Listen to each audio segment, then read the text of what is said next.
प्रभु। देखिए, क्या जो भी बताया जा रहा है वो सब सत्य है, सब शास्त्रों से। तो कहते हैं ना, ज्ञान जहाँ मिल रहा है लपेटते जाइए, तो जितना लपेट पा रहे हैं उतना अच्छा। ठीक है, तो हम 5 मिनट पुनरावृत्ति करेंगे जो भी हमने पिछले सत्र में चर्चा की थी। Just revise the 5 minute discuss. Devotees, पिछली बार हमने जो भी चर्चा की थी, हैंड रेस करके आप एक एक पॉइंट तुरंत जल्दी शेयर कर सकते हैं और फिर हमारा 16वां अध्याय समाप्त करने का प्रयास। स्वतः मनिष्ठ हरे कृष्णा प्रभु जी, दंडवत प्रणाम। प्रभु जी, हमने जो पहले 3 श्लोक पढ़े थे उसमें दैवी गुणों के बारे में पढ़ा था, जिसमें प्रभुपाद जी ने अपने परपट में ये लिखा था कि अभिजातस्य, यानी कि उसके सार के बारे में बताया था कि जो माता पिता दिव्य गुणों वाली संतान चाहते हैं उन्हें गर्भधान संस्कार के द्वारा ऐसे संतानों को उत्पन्न करना चाहिए जिनके जन्म लेने के बाद वो कृष्ण भावना भावित हो सके और उनमें इस प्रकार के दैवी गुण आ सके। हरे कृष्ण प्रभु जी, दंडवत प्रणाम। किस फिलॉसफी में किया जाए तो किस। हरे कृष्ण प्रभु जी, मुझसे पूछ रहे हैं प्रभु जी। मुझे आपसे जी। तो प्रभु जी, आपने 4 चीजों के बारे में बताया था जो कि व्यर्थ हैं। तो एक तो ज्ञान के बारे में बताया गया था कि जो बांटा ना गया हो, और धन जो दान ना दिया गया है, और संतान जो भक्त नहीं है, और विवाह जिसमें संतान उत्पन्न ना हो। ये आपने कुछ एक चाणक्य नीति वगैरह से आपने ऐसा उदाहरण दिया था प्रभु जी। सागरिका माता जी बताइए। हरे कृष्ण प्रभु जी, आपने बताया था प्रभु जी कि गृहस्थों को दान देना चाहिए अपनी क्षमता के अनुसार, कृष्ण भावना भावित के प्रचार में उसका उपयोग करना चाहिए। प्रभुपाद जी ने कहा है कि कम से कम 50% के रूप में 50% प्रचार के रूप में लगाना चाहिए और हमारा जीवन सादा होना चाहिए। हरे कृष्ण प्रभु। हरे कृष्ण। अनिता माता जी। हरे कृष्ण प्रभु जी, दंडवत प्रणाम। प्रभु जी, आपने बताया था कि दान आत्मसंयम और यज्ञ ग्रस्त के लिए है, निर्भयता ज्ञान और सत्य संशुद्धि सन्यासियों के लिए है। दान आत्मसंयम यज्ञ मतलब जप यज्ञ ग्रस्तों के लिए है। स्वाध्याय और वेदाध्ययन विद्यार्थियों और ब्रह्मचारियों के लिए है। तपस्या वानप्रस्थों के लिए है। धृति क्षमा तेजस क्षत्रियों के लिए है। और सरलता अहिंसा सत्य और अक्रोध सब वर्णों के लिए है। और अहिंसा में किसी को भी वाणी द्वारा भी किसी को कष्ट नहीं पहुंचाना चाहिए, वो भी अहिंसा है प्रभुपाद जी के अनुसार। धन्यवाद। हरे कृष्णा प्रभु जी, दंडवत प्रणाम। प्रचार करने के लिए अच्छी साधना रखनी होगी। बहुत जरूरी। और इसमें कुछ ऐड करना चाहेंगे के साथ ही। आपने बहुत सारे एग्जाम्पल दिए थे, जैसे गन वाला एग्जाम्पल दिया था कि अगर कोई साधना नहीं करता है और अगर प्रचार करता है तो वो जैसे खाली बंदूक छोड़ता है, वो लगती तो नहीं है पर उसकी आवाज ही होती है सिर्फ।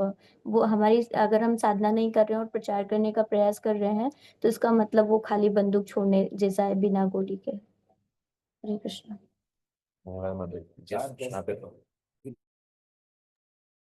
हरे कृष्णा प्रभु, आपने बताया था कि जो वैदिक सभ्यता रहती है वो बीइंग राइट या फिर बीइंग रॉन्ग वाले जो कंसेप्ट है इस पे मतलब डिपेंड करती है।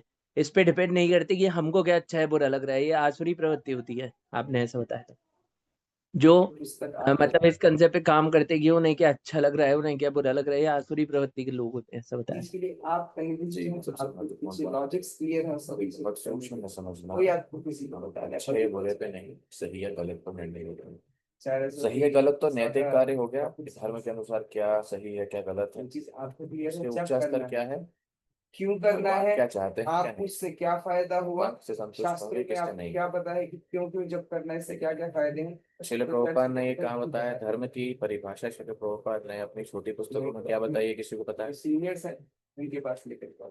धर्म मीन्स, धर्म का अर्थ क्या है? भगवान की वाणी ही विचार यही है। नहीं, हरे कृष्ण। प्रभुपाद क्या श्लोक बताते हैं? प्रभु जी धर्मम तो साक्षात भगवत प्रणीतम एक हाँ, श्लोक है। कौन बोला, कौन बोला? जी प्रभु हाँ, जी सुचित्रा माता जी, बिल्कुल सही। धर्मम तो साक्षात भगवत प्रणेतम। भगवान जिस वाणी को, जिन आदेशों के प्रणेता है, उसे धर्म कहा जाता है। अब वो समाज में अच्छा लगे क्या आप प्याज लस्सी खाते या हैं? ना लगे, That's it। क्या आप लेकिन हाँ जी ठीक है, तो हमने इन विषयों पर चर्चा की थी, और हमने चर्चा की थी किस प्रकार असुरों की मानसिकता क्या होती है, वे ज्यादा से कोई ज्यादा नियम प्रगति नहीं। करना चाहते हैं। और इस तो मान संसार के चलिए को आपने कंठी माला वो उतारी और वस्तु आपकी समझते हैं। तृप्ति होगा। संसार की उत्पत्ति समझते हैं, वो काम इच्छा से उत्पन्न हुई। अब काम और काम वासना की पूर्ति करना जीवन का एक तो होने का समय ही नहीं मिलेगा, लेकिन सीधा नरक में मिलेगा। असुरों की प्रवृत्ति होती है, और असुरों की मानसिकता इस प्रकार से होती कभी नहीं उतार, आपको ढीला है। पिछली करके बार लंबा जहाँ करके तक मुझे पहनना याद आ रहा है, शायद अनिता माता जी ने श्लोक क्रमांक 10 का केवल अनुवाद पढ़ा था, है ना? मेरे मैनेजर ने मेरे को कहा था, कामम आश्रित मैंने दुष्टं जॉब ज्वाइन तम करी थी, मानमदान्वितः पहले ही दिन मोहान् मेरे गृहीत्वा मैनेजर ने कहा संग्रामान् कि प्रवर्तन्ते कंठीमाला शुचिव्रतम्। ये अनिता माता जी शब्द फिर से अनुवाद पढ़ेंगे। मैंने कहा सर जी रिजाइन में प्रभु आज जी, हरे कृष्णा। कभी न संतुष्ट होने वाले, काम का आश्रय लेकर तथा गर्व के मद एवं मिथ्या प्रतिष्ठा में डूबे हुए आसुरी लोग इस तरह मोहग्रस्त होकर सदैव क्षणभंगुर वस्तुओं के द्वारा अपवित्र कर्म का व्रत लिए रहते हैं। हरे कृष्ण प्रभु जी। आप कहोगे टाई में रोज टाई पहन के घूमो। क्या बता रहे हैं? प्रवर्तन्ते अशुचि व्रतः, वो व्रत ले लेते हैं कि वो कह रहे अशुचि लेकिन रहेंगे, कोई भी तेरी कंठी को देख और करके बात करेगा, निष्ठा तो अच्छी पूर्वक बात है, सब क्या सकते दृढ़ निश्चय उनका रहता है ऑर्डर कि से इंद्र मतलब है ना, तृप्ति पैसा के आना लिए वो चाहिए। किसी भी हद तक जा सकते हैं। आपको टारगेट कम नहीं ये होगा। व्रत है। हरे कोई दिक्कत हरे कृष्णा कृष्ण मुकुंद प्रभु। हाँ प्रभु जी। कुछ समझ में नहीं आ रहा है प्रभु। बहुत सारी कुछ भी आवाज नहीं आ रही नहीं क्या? खोली मैं तो आप पूछ सकते हैं दूसरे से मैं अगर तो समझ में आ रहा इधर हो तो। से लंबा भी नहीं किया प्रभु था थोड़ा कुछ तो आवाज आ रही होगी मेरी। ऐसी दिखती बैकग्राउंड से ज्यादा कुछ चीजों के लिए बैकग्राउंड प्रभु वाला बैकग्राउंड ज्यादा। कहता था प्रभु जी मुझे सुनाई दे रहा है, अगर कंठी माला मेरे को मैनेजर ने उतारने के लिए बोला तो मैंने रिजाइन कर दिया। अच्छा अच्छा, बैकग्राउंड वाली पार्टी थोड़ी शक्तिशाली है, इसलिए ज्यादा सुनाई। कुछ लोग बोलते आप कहीं बोलते और बैठ के शरीर छोड़ लेक्चर दे देते सकते हैं क्या प्रभु जी?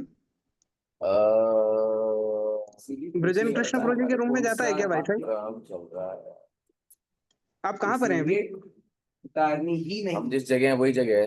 ठीक है, थोड़ी अच्छा देर में बंद हो वही। जाएगा। बेचारे माथा पीट पीट के मर जाते हैं हमारे आगे के छोटी बस प्याज तो फिर आज बैकग्राउंड वाले ही लेक्चर सुनते प्रभु जी, उसकी आवाज दबंगे। हाँ ठीक है, तो हम बता रहे थे कि ये अशुचि व्रत हमेशा इस प्रकार का व्रत लेते हैं कि इंद्र तृप्ति वो जीवन का केंद्र बनाना चाहते हैं।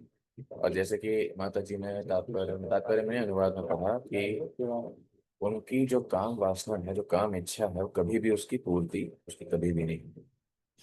लेकिन इससे हमें सीखने के लिए ये मिलता है, भक्तिविनोद ठाकुर इस विषय पर ये बताते हैं कि अगर जो साधक है उसकी जो निष्ठा है या उसका जो दृढ़ निश्चय है, वो उतना या उससे ज्यादा होना चाहिए जितना कि एक भौतिक व्यक्ति का होता है इंद्र तृप्ति के लिए। अनुवाद में हम पढ़ रहे हैं कि किस प्रकार किसी भी हालत में वो रुकते नहीं है। ठीक है? किसी भी हालत में जो असुरी प्रवृत्ति है, किसी भी हालत में कभी भी रुकेगी नहीं, हमेशा इंद्र तृप्ति के नए नए प्रयास करती रहेगी। तो देखिए, समझ में हमें यह आता है, तो हम व्यवहारिक जीवन में इसको देखें।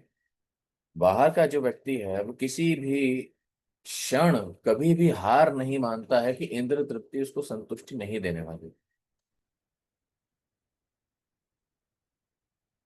तो बाहर जब सुख की गारंटी नहीं है, वो अशुचि का पालन कर रहे हैं, वो अस्थाई वस्तुओं का जो है अवगमन कर रहे हैं, अनुगमन कर रहे हैं, उस पर उनकी इतनी निष्ठा, इतनी श्रद्धा, इतना कुछ है,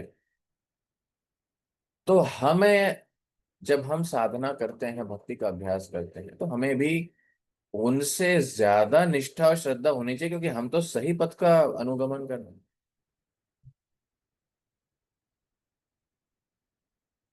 है कि नहीं? समझने वाली बात इस प्रकार से है कि वे कितना दृढ़ व्रत हैं। ऐसी चीजों में जो अस्थाई है, जिनका कोई भरोसा नहीं है कि नहीं, लेकिन दृढ़ व्रत है, उम्मीद है। पिछली बार हम चर्चा कर रहे थे, तो उम्मीद पे दुनिया का है। हमें से ये सीख सकता है कि हमारे अंदर कितने दृढ़ निश्चय होना चाहिए भगवत भक्ति के लिए, भगवान की सुरक्षा पे।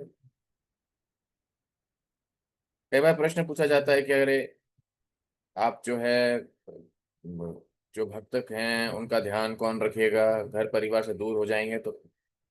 अरे जो घर परिवार में है उनका ध्यान कौन रखता है? हम में से आप जितने भी लोग हैं, हम जितने भी लोग हैं, कौन गारंटी दे सकता है कि आपके आसपास जो लोग हैं वो आपकी मृत्यु के समय आपके सामने रहेंगे? हाथ उठा के बताइए। गारंटी है? जिन बच्चों को हमने पाल पोस के बड़ा किया है, जिन बेटियों की हमने शादी कराई है ये सोच के कि हमारी जिम्मेदारी थी, बुढ़ापे में हमारा यही सहारा बनेंगे, हमारी आंखों का तारा, हमारे बुढ़ापे का सहारा। जो भी हमने किया है, बैंक अकाउंट में हमने पैसे जमा किए हैं, मेडिक्लेम हमने करवाया। ऐसा नहीं करना नहीं चाहिए, नहीं तो कोई ये पूछ सकता है कि गुरु जी करना नहीं चाहिए। नहीं, करना चाहिए, ये हमारी जिम्मेदारी है। एक उर्दू में एक कहावत है कि अल्लाह पे भरोसा रखो लेकिन ऊंट को खूंटी से बांध दो, है कि नहीं? है faith on Allah, Allah but tie और कैमल। भगवान पे भरोसा रखना चाहिए, लेकिन हाँ ऊंट को बांध के रखना चाहिए, क्योंकि नहीं तो चला ही जाएगा भगवान पे भरोसा रखेंगे। बात ही हमें हमारी जिम्मेदारी पूरी करनी है, लेकिन हम किस चीज की गारंटी ले सकते हैं? किसी भी चीज की नहीं। तो वास्तव में गारंटी किस चीज की है? जो जिंदगी के साथ भी, जिंदगी के बाद भी LIC नहीं चलती। ये केवल भक्ति है जो जिंदगी के साथ रहती है, और भक्ति है जो जिंदगी के बाद भी रहती है। दूसरे अध्याय में आपने पढ़ा होगा ना, ना हे अभिक्रमणाशस्ति प्रत्यवायो न विद्यते स्वल्पमपि यस्य धर्मस्य त्रायते न। इसलिए श्रील प्रभुपाद यहाँ बता रहे हैं कि जो असुरी प्रवृत्ति के लोग हैं वास्तव में वो हमेशा इतने चिंता में रहते हैं, क्योंकि वे अस्थायी वस्तु को सत्य मान लेते हैं, उसमें आनंद ढूंढते हैं। अस्थायी वस्तु में आनंद ढूंढना अपने आप ही दुख का कारण है। असत्य सत्य कोरी मानी। और अगर वो धर्म का पालन भी करते हैं तो क्या करते हैं? अपने मन से उस धर्म के नियम, उस धर्म का भगवान बनाते हैं। उसका जब भी करेंगे, है कि नहीं? कोई से बाबा फकीर को भगवान बनाएंगे, अपना ही भगवान चुनेंगे, अपना ही उनका मंत्र होता है।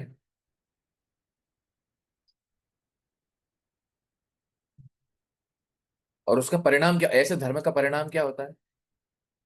केवल काम वासना और धन का उपार्जन, उसके अलावा जीवन में कुछ नहीं होता। सबसे बड़ा उदाहरण जो हम सबने पहले भी पढ़ा है, हमने अभी मूवी में भी देख लिया, हिरण्यकश्यप।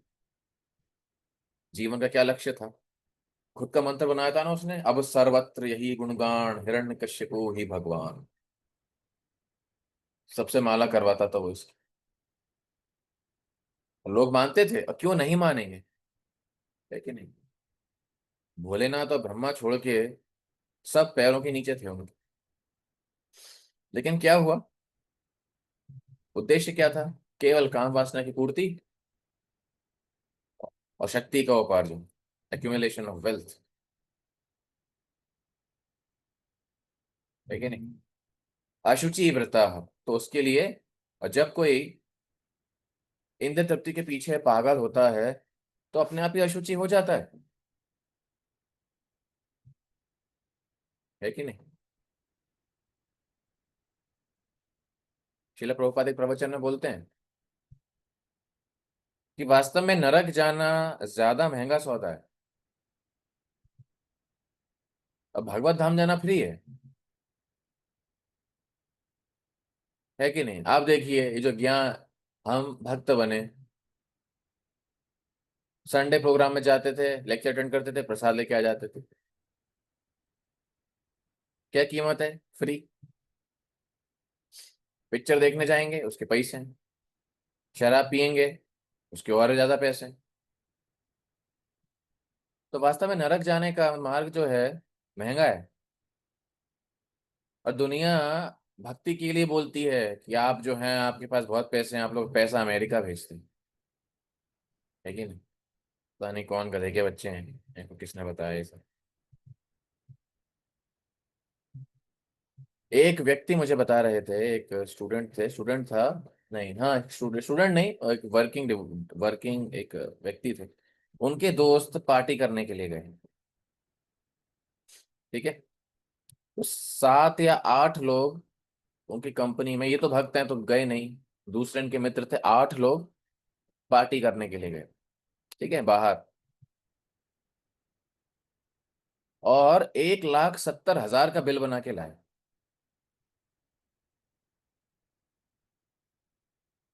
अब वो भक्त ने वो स्क्रीनशॉट मुझे दिखाया कि प्रभु जी 1,70,000 का बिल।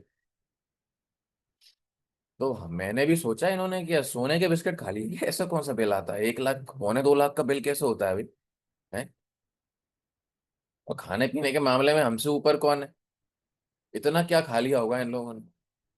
तो देखा खाने का बिल तो था 7,000 का, 1,60,000 की शराब पी गए।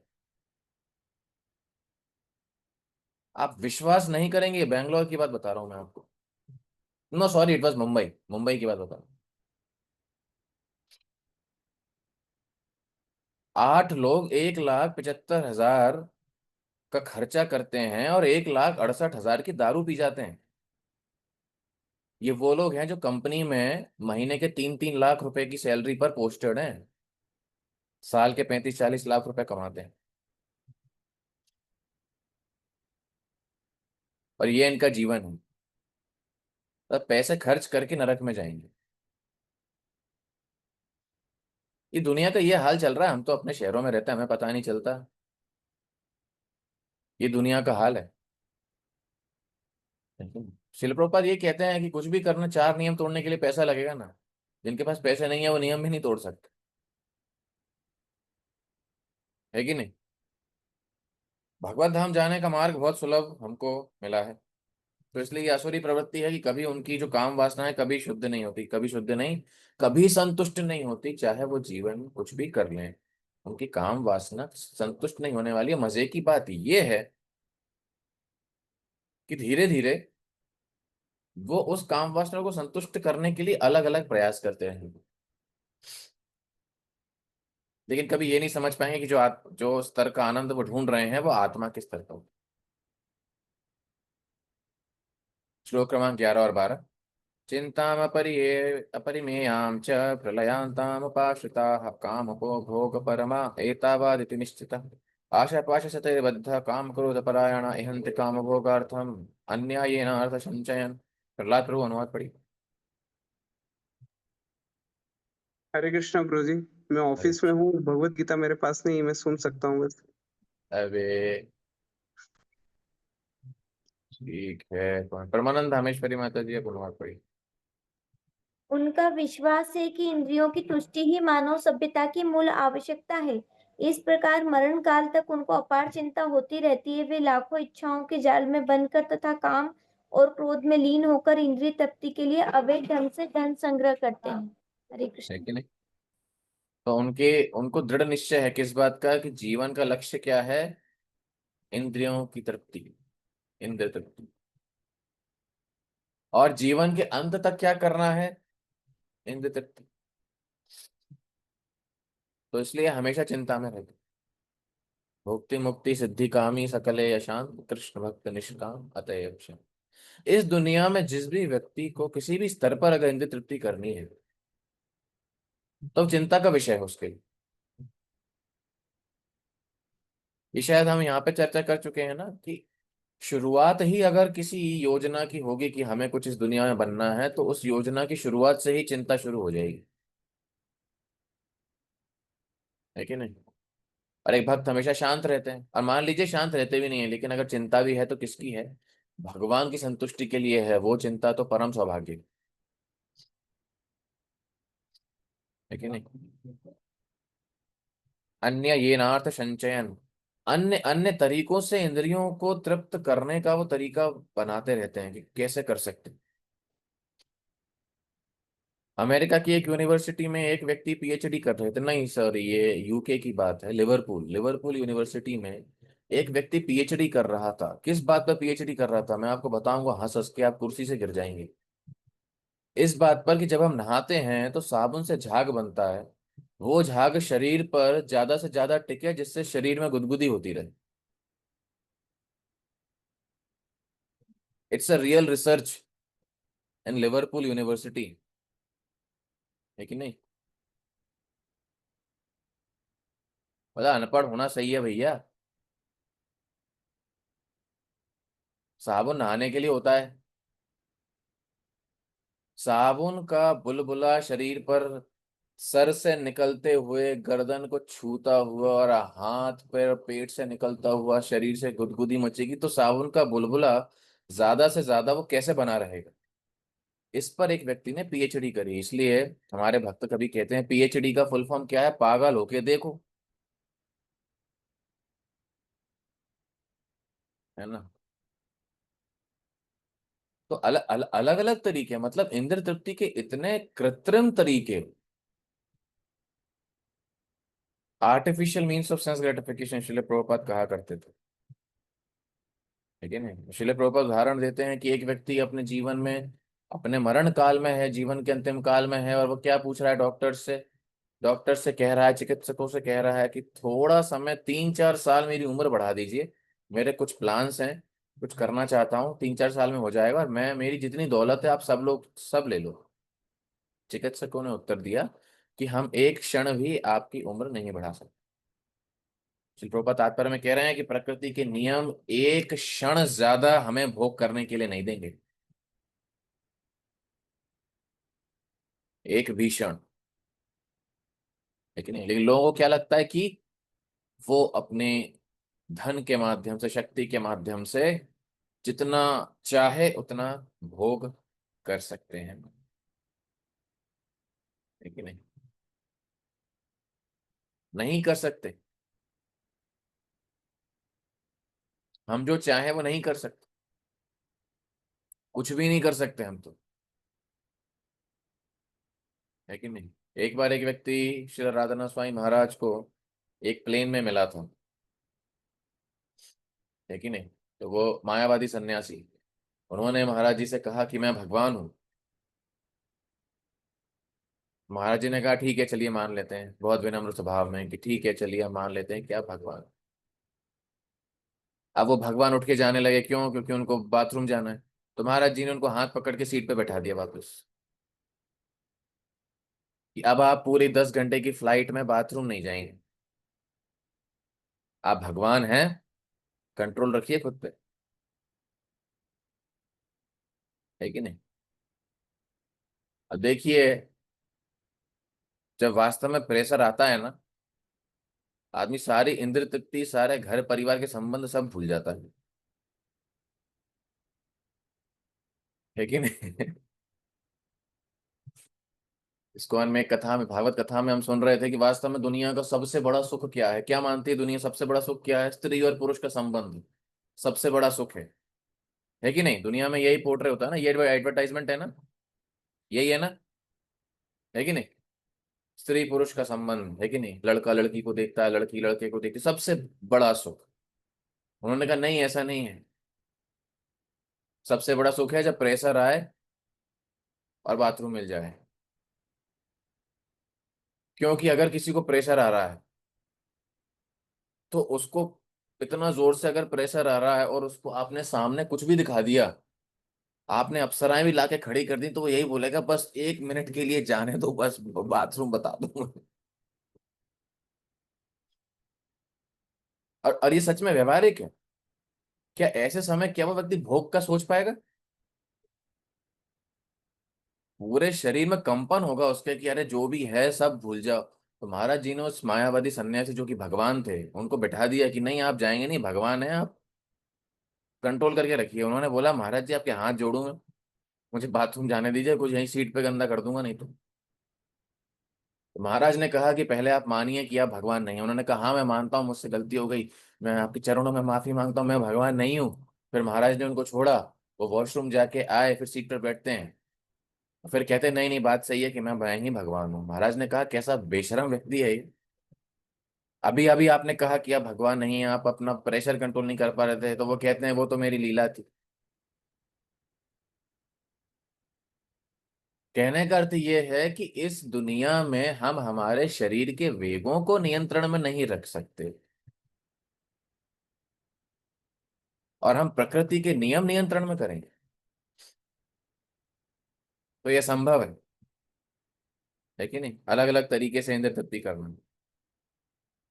श्री प्रभुपाद उदाहरण देते हैं कि इसी प्रकार जो व्यक्ति है भोग करता रहता है, और उदाहरण क्या दे रहे हैं मुंडक उपनिषद से, कि दो चिड़िया पेड़ की एक डाल पर बैठी हैं, एक पेड़ के जो फल हैं उनका भोग कर रही है, दूसरी उसको देख रही है। ये किसकी जोड़ी है? आत्मा और परमात्मा। लेकिन जो आसुरी हैं वो क्या बोलते हैं कि कोई भगवान नहीं है, इस दुनिया में एक ही भगवान है। वो कौन है? वो है हम जब जो चाहें वो कर सकते हैं। ठीक है, और जब वो ऐसे भोग करते रहते हैं, नए नए हथकंडे अपनाते रहते हैं, तो क्या मानसिकता बनती है उनकी? वो अगले बहुत महत्वपूर्ण श्लोक में बताया गया है। क्या है? श्लोक क्रमांक 13, 14, 15। इदम अद्य मया लब्धम इमं प्राप्स्यसे मनोरथम। इससे मेरा फायदा होगा। इमं प्राप्स्यसे मनोरथम, तो मुझे क्या करना है? अगला इसको अपनाना है कि नहीं? कैसे? इदम अस्ति इदम अपि में भविष्यन्ति पुनर्धनम, है कि नहीं? इदम अस्ति इदम इति में भविष्यन्ति पुनर्धम, इतना मेरे पास अभी है, भविष्य में मैं और हड़प लूंगा जमीन लोगों की, और चीजें हड़प लूंगा, और आ जाएगा अपने पास, प्रॉपर्टी और बड़ी बन जाएगी, जलवा होगा हमारा। आसुरी सभ्यता। असौ मया हता शत्रु, और जब मैं लोगों की जमीनें हड़पूंगा और प्रॉपर्टी बनाऊंगा तो क्या होगा? दुश्मन बनेंगे। क्या करूंगा? हतः शत्रु, ऐसे दुश्मनों को जान से मार दूंगा, सारे रास्ते के कांटे हटा दूंगा। हनिष्ये च अपरानपि, है कि नहीं? पहले मैंने बहुत ऐसे शत्रु मेरे मार दिए हैं, अब भविष्य में जो भी मेरे रास्ते में कांटा बनेगा उसे मार दूंगा। इन हाथों में खून सना हुआ है। क्यों ऐसा? ईश्वरो हम अहम भोगी, सिद्धो हम बलवान सुखी। क्योंकि मैं ईश्वर हूं, मैं भोगी हूं, दुनिया में जो भी हो रहा है मेरे भोग के लिए। सिद्धो हम बलवान सुखी, मैं सबसे शक्तिशाली हूँ, जब जो करना चाहता हूँ कर सकता हूँ।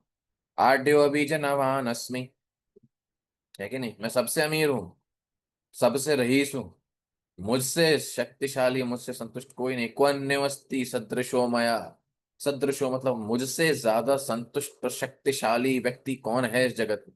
मेरे सामने खड़े रहने की हैसियत नहीं है किसी की। यक्ष दास्यामि मोदिष्य इति अज्ञान विमोहितः, और फिर मैं क्या करूंगा? एक बढ़िया यज्ञ करवाऊंगा, शिवलिंग पे दूध चढ़ाऊंगा, कथा करवा दूंगा, और मैं बन जाऊंगा दुनिया का बेताज बादशाह। तो मैंने भोग भी किया, मैंने लोगों को मारा भी, और मैंने भगवान को भी संतुष्ट कर दिया, तो जीवन में मजे ही मजे। इति अज्ञान विमोहित, इस अज्ञान में वो व्यक्ति जीता रहता है, अपना जीवन यापन करता है कि नहीं? कृष्णा पे प्रभु अनुवाद पढ़िए। Yes bro. आसुरी व्यक्ति सोचता है आज मेरे पास इतना धन है और अपनी योजनाओं से मैं और अधिक धन कमाऊंगा। इस समय मेरे पास इतना है, किंतु भविष्य में यह बढ़कर और अधिक हो जाएगा। वह मेरा शत्रु है और मैंने उसे मार दिया है, और मैंने और मेरे अन्य शत्रु भी मार दिए जाएंगे। मैं सभी वस्तुओं का स्वामी हूँ, मैं भोगता हूँ, मैं सिद्ध शक्तिमान तथा सुखी हूँ। मैं सबसे धनी व्यक्ति हूँ और मेरे आसपास मेरे कुलीन संबंधी हैं। कोई अन्य मेरे समान शक्तिमान तथा सुखी नहीं है। मैं यज्ञ करूंगा, दान करूंगा और इस तरह आनंद मनाऊंगा। इस प्रकार ऐसे व्यक्ति अज्ञानवश मोहग्रस्त होते रहते हैं। तो ये असुरों की मानसिकता है इस प्रकार से, लेकिन ईश्वरो हम अहम भोगी, सिद्धो हम बलवान सुखी। तो बेसिकली यहाँ पर मानसिकता क्या है? इस दुनिया में जो कुछ भी है वो मुझ पर केंद्रित है। अगर मेरे हिसाब से कहीं पर कुछ नहीं हो रहा है, और वास्तव में दुनिया में यही समस्या है लोगों की। हम पिंगला की कहानी यहीं पर चर्चा कर रहे थे क्या? शायद यहाँ नहीं थी क्या वो? नहीं प्रभु जी। कहाँ कर रहे थे उसको? एनीवेज, तो 11वें स्कंद में पिंगला का वर्णन आता है। पिंगला एक वेश्या है जिनसे अवधूत ब्राह्मण ने जिनको गुरु बनाया। ये आप वृत्तांत पढ़ेंगे जब 11वें स्कंद पर पहुंचेंगे। तो वो एक वेश्या है, वो क्या है, घर के बाहर खड़े होके अपने ग्राहकों को चुनती थी, उम्मीद अपेक्षा करती थी कि कोई ग्राहक उनके पास आए, क्योंकि वेश्या है। सुबह से शाम तक उन्होंने इंतजार किया और कोई भी उनके पास नहीं आया, तो बहुत दुखी हो गई। लेकिन आध्यात्मिक ज्ञान थोड़ा था, तो वो सोच रहे हैं दुखी, इस जीवन में दुख आ क्यों रहा है, क्योंकि वे उम्मीद कर रही हैं कि जो सामने आदमी आ रहा है वो मेरे घर पर आएगा, मुझे सुखी करेगा। तो वो एक बहुत महत्वपूर्ण श्लोक भागवत में बताते हैं 11वें स्कंध में, आशा ही परमम दुखम, नैराश्यम ही परम सुखम। दुनिया में दुख का कारण एक ही है, क्या, उम्मीद। और दुनिया में सुख का कारण एक ही है, क्या, कोई उम्मीद नहीं। लेकिन आदमी वैसे ही सुखी हो जाएगा, क्योंकि उसकी भोग करने की अपेक्षा ही नहीं, उसे पता है वो भोग नहीं कर सकते। लेकिन तो इसलिए ये असुरों की मानसिकता होती है, उम्मीद कभी नहीं छोड़ते, इसलिए हमेशा दुखी होते। तो इसलिए ज्ञान विमोहता, ज्ञान मोहित हो चुका। ये जो मानसिकता है, दुनिया में समस्या केवल इसी बात की है कि हम हर चीज का केंद्र बनना चाहते हैं। हम हमेशा ये चाहते हैं कि दुनिया में जो कुछ भी हो वो हमारे हिसाब से, हमारे हिसाब से। हमसे कभी किसी ने पूछा नहीं, हमने कुछ बताया नहीं, ऐसे कैसे। हर व्यक्ति केंद्र बनना चाहता है। कहीं भी आप कहीं भी ले लीजिए, घर में, परिवार में, राजनीति में, दुनिया में, विश्व राजनीति में, चाहे आध्यात्मिक संस्थान में, परेशानी केवल एक ही चीज है, समस्या केवल एक ही मानसिकता है, क्या, कि व्यक्ति केंद्र बनना चाहता। चाहे आप भक्तों के समाज में ले लीजिए, कहीं अगर मतभेद है, किस बात पे, इतना बड़ा काम हो गया, हमसे किसी ने पूछा ही नहीं,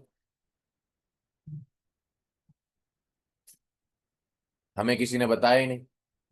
जब काम पड़ता है तो बता देते हैं, अभी बताया ही नहीं, जाओ हम नहीं आते आपके प्रोग्राम में।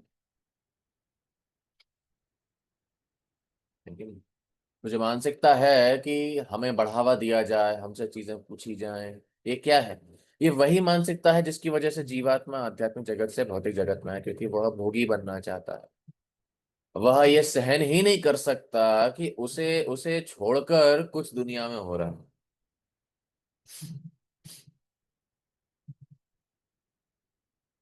लेकिन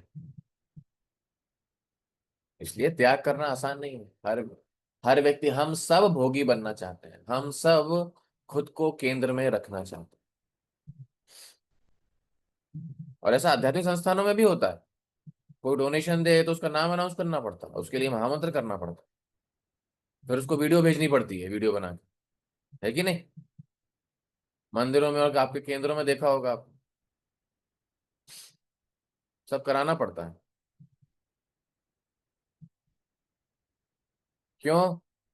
तब उसे समझ में आएगा कि हाँ, भगवान ने अब नाम देख लिया होगा वहां।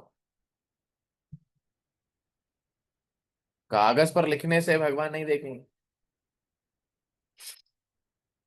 तो मानसिकता इतनी स्थूल है कि केवल केवल और केवल इतना स्वकेंद्रित जीवन, उसके अलावा कोई व्यक्ति कुछ सोचता ही नहीं। ये मानसिकता आजकल के जगत में लोगों की है, विशेष रूप से, कि इतना स्वकेंद्रित जीवन है, इतना स्वकेंद्रित जीवन है, दूसरों का कभी सोच ही नहीं पाते। ये आसुरी मानसिकता है। 8वें स्कंद में आप पढ़ेंगे कि जब समुद्र मंथन की लीला चल रही थी, असुरों और देवताओं में जब समुद्र मंथन का मतभेद चल रहा था, तो असुरों की समस्या क्या थी, यही थी कि उन्हें अमृत चाहिए था स्वयं के लिए, है कि नहीं। देवता आपस में सहयोग करने के इच्छुक थे, क्योंकि वे अमृत चाहते थे भगवान की सेवा के लिए। और मजे की बात, इससे रोमांचक बात यह है कि जब हम असुरों के बारे में, राक्षसों के बारे में पढ़ते हैं, तो हमें लगता है ये किसी दूसरी प्रजाति की बात हो रही है, हम तो भक्त हैं। है कि नहीं? तो हमें ये समझना चाहिए, वास्तव में समझना क्या चाहिए, ये वास्तविकता ये है कि हमारी बात चल रही है।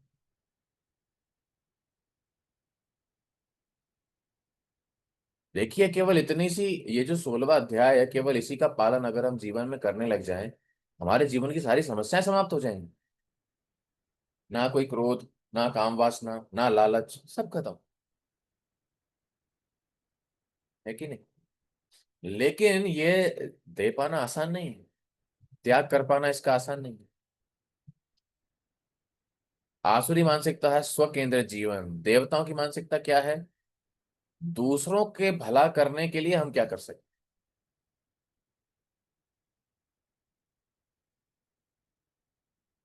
हैं।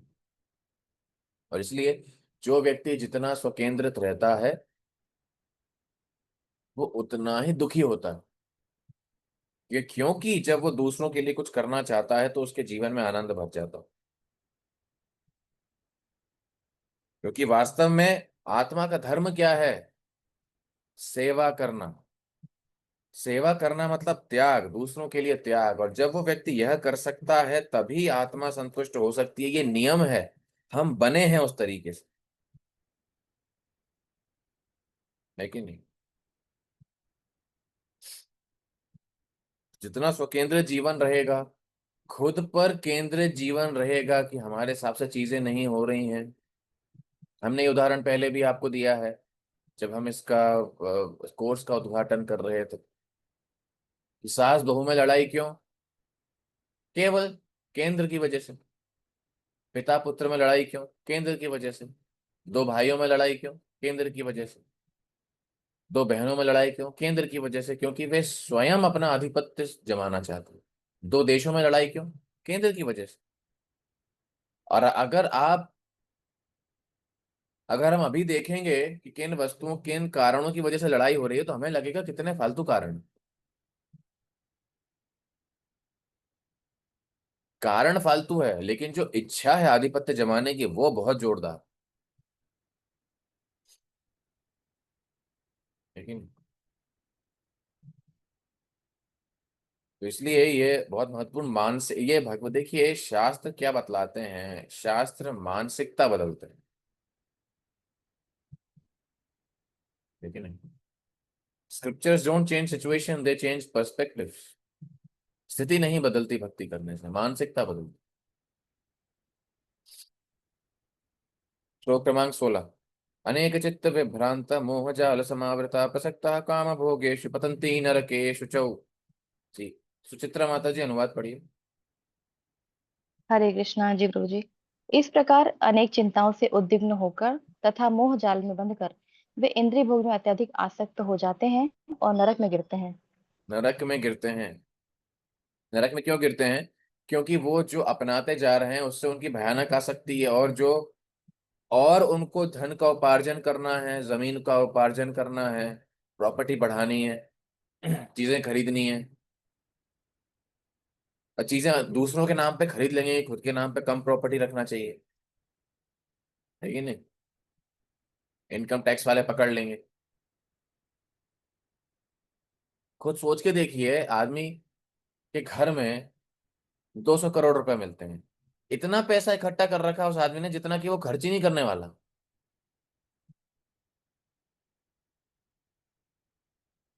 इतना कर किस लिए रहा है? क्या है ये? लालच, लोभ, जिसकी कोई सीमा ही नहीं है, दूसरों के नाम पे खरीदे जा रहा है।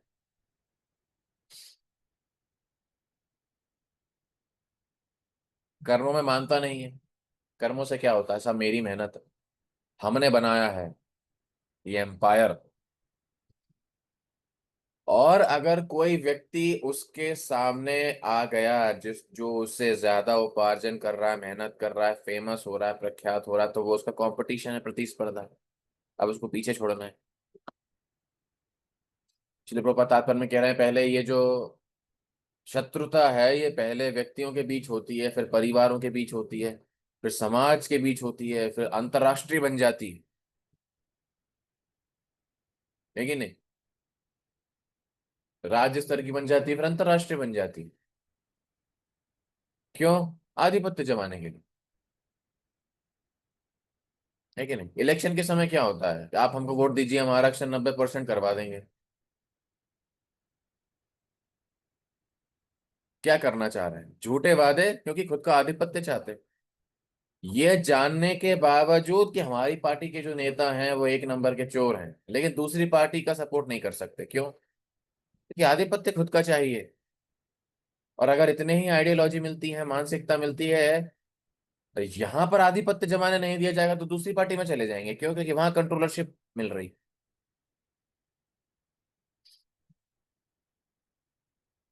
है कि नहीं? दूसरों का बलिदान देकर ऐसा व्यक्ति जीना चाहता है कि मैं सब कुछ मिटा दूंगा, सब कुछ लुटा दूंगा, लेकिन एक दिन सारी दुनिया मेरे हाथ से चलेगी। भगवान कहीं और क्यों ढूंढने हैं? आप खुद ही भगवान हो। भगवान को हटाओ। भगवान वैसे भी कुछ नहीं करते। कहाँ है तुम्हारा भगवान?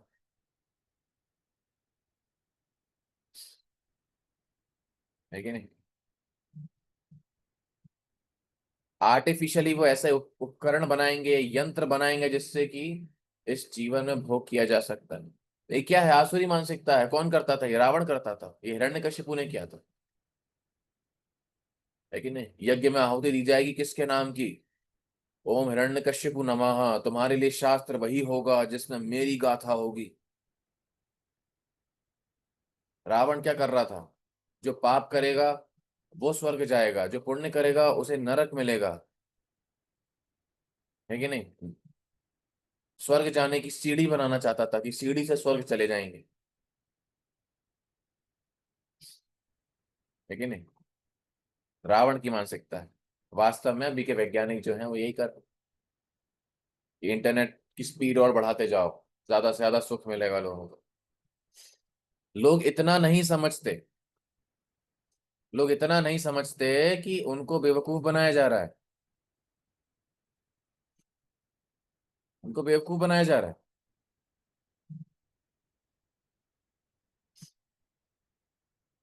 और हम सब उसी श्रेणी के हैं। हम सब विज्ञान के जो आविष्कार हैं उसमें इतने अंधे हुए हैं, लेकिन हम दिमाग नहीं चलाते। ये बाहर के लोगों को तो समझाने की बात है, पहले हमें भक्तों को समझाना चाहिए। आप ये सोचिए, हम सोशल मीडिया में, इंटरनेट पर इतना हम हमारा समय बर्बाद करते हैं। आप खुद सोचिए, जो चीज अगर मूल्यवान होती, जो जानकारी मूल्यवान होती, आपको क्या लगता है वो इंटरनेट पर सबके लिए होती?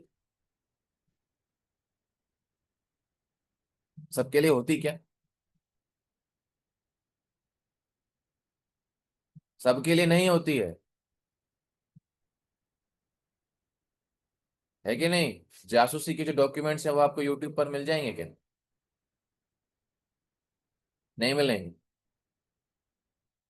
आईएएस आईपीएस की जो ट्रेनिंग होती है उसमें जो पढ़ाते हैं वो क्लासेस आपको यूट्यूब पर मिल जाएंगी क्या? नहीं मिलेंगी। है कि नहीं? आप एडवर्टाइजमेंट देखिए, सस्ती चीजों का एडवर्टाइजमेंट होता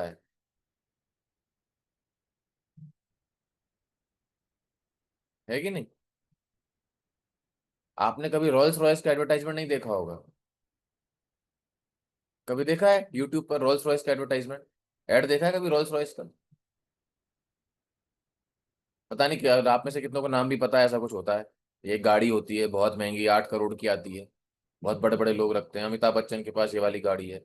इसका विज्ञापन इंटरनेट पे नहीं आता, टीवी पे, दूरदर्शन पे नहीं आता। दूरदर्शन पे आएगा हीरो होंडा स्प्लेंडर का धक धक गो, यही तो है देश की धड़कन, धक धक। उसका विज्ञापन आपको टीवी पर मिलेगा। जो महंगी वस्तुएं हैं उनका विज्ञापन आपको टीवी पर नहीं मिलेगा, क्योंकि जो लोग उस महंगी वस्तु को खरीदने की ताकत रखते हैं वो हम जैसे बेवकूफों जैसे टीवी नहीं देख रहे हैं।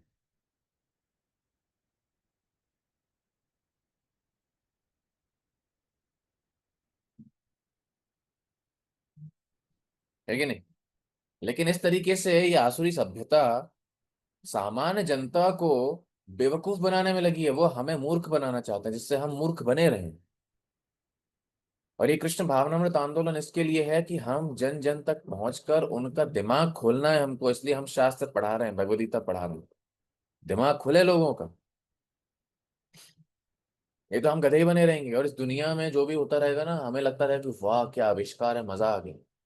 काश ये हमारे पास होता।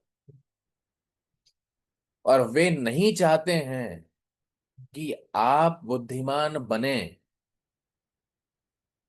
वे नहीं चाहते हैं कि आप शुद्ध खाना खाएं, वे नहीं चाहते हैं कि आप ताजी हवा में सांस लें। लेकिन यही तो देवता क्यों नहीं पसंद हो, देवता क्यों नहीं पसंद होते असुरों को? क्योंकि भगवान विष्णु की बात मानते हैं, है कि नहीं? और राक्षसों को ये पसंद नहीं आता।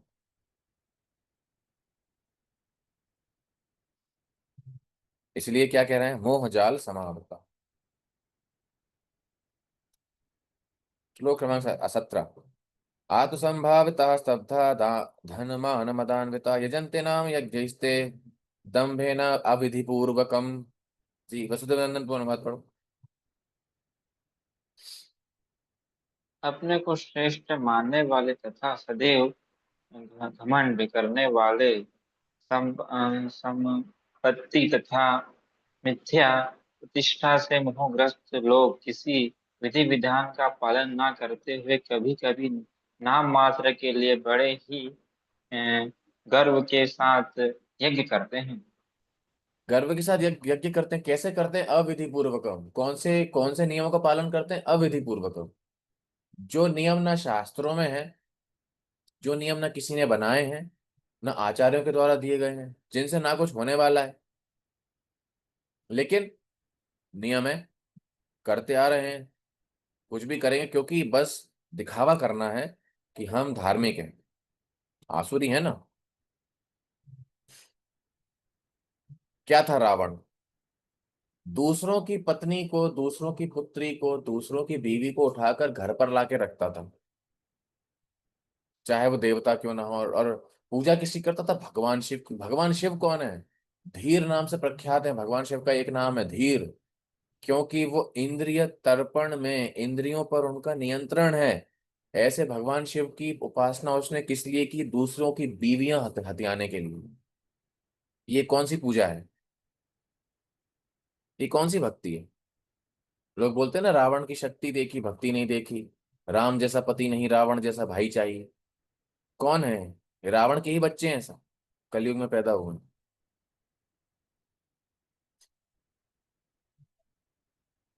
ठीक है नहीं?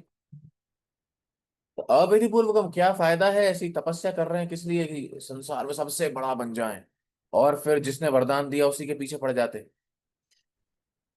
हिरण्यकश्यप ने ब्रह्मा जी से वरदान लिया, ब्रह्मा जी की ही नाक में दम कर दिया है। ब्रह्मा जी कुछ कह भी नहीं सकते कि भैया इसको तो प्रमोशन हमने ही दिया था, है कि नहीं? भस्मासुर ने शिव जी से वरदान लिया, पार्वती के पीछे पड़ गया, शिव जी के पीछे पड़ गया।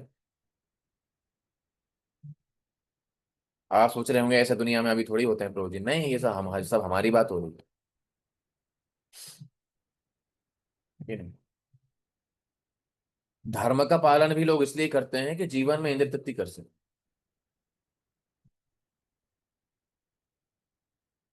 आध्यात्मिक भी लोग इसलिए हैं, इंद्रिय तृप्ति ज्यादा से ज्यादा कर सके, लेकिन नहीं। अविधि पूर्वकम, कोई नियम ही नहीं है। कि मानसिकता क्या है? आसुरी। श्लोक क्रमांक 18। आसुरी मानसिकता कैसी है? तो आगे बताई जा रही है श्लोक क्रमांक 18 में। अहंकारम बलम दर्पम कामम क्रोधम च संसिता मामात्म पर देहेशु प्रदुषंतभ्यसूयका। जी हर्ष प्रभु अनुवाद पढ़िए।